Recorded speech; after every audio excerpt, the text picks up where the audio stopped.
So hello dear students, so welcome to another class of application of derivatives. I welcome you all on the Smart Academy, right?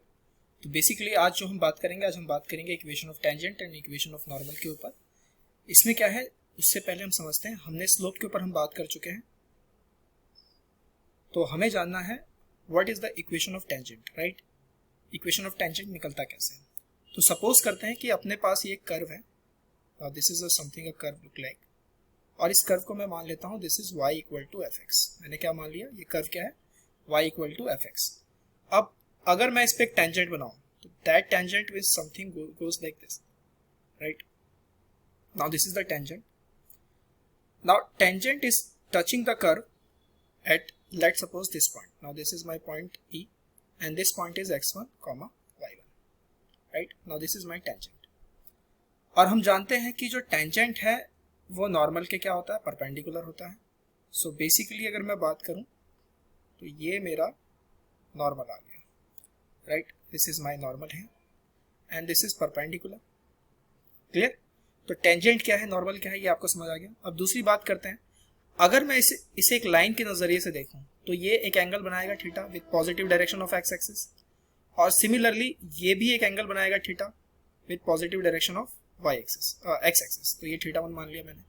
तो दोनों के कुछ ना कुछ slope होंगे, right? और इस स्लोप को हम जानते हैं कि इसका जो स्लोप होता है, स्लोप ऑफ टेंजेंट, ये हम पढ़ चुके हैं अपनी क्लासेस के अंदर में.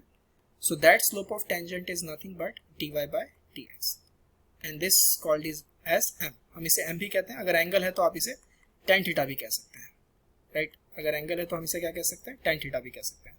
तो स्लोप ऑफ टेंजेंट तो हमने पढ़ लिया है.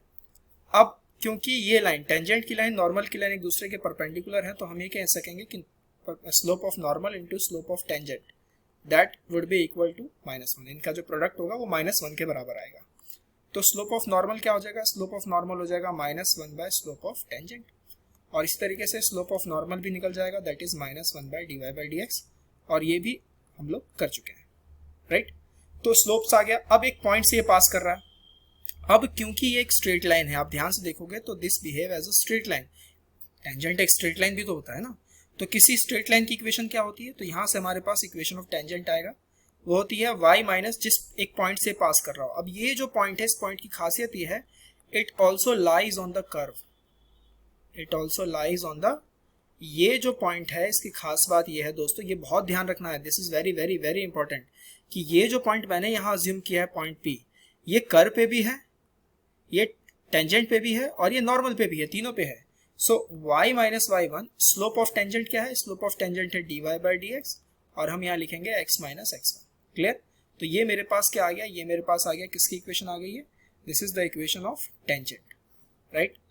अब इक्वेशन अगर ऑफ नॉर्मल आपको निकालनी है तो इक्वेशन ऑफ नॉर्मल आप कैसे निकालोगे, इक्वेशन ऑफ नॉर्मल आप निकालोगे y माइनस y1 और फिर यहाँ नॉर्मल का स्लोप डाल दोगे -1 by dy by dx, right?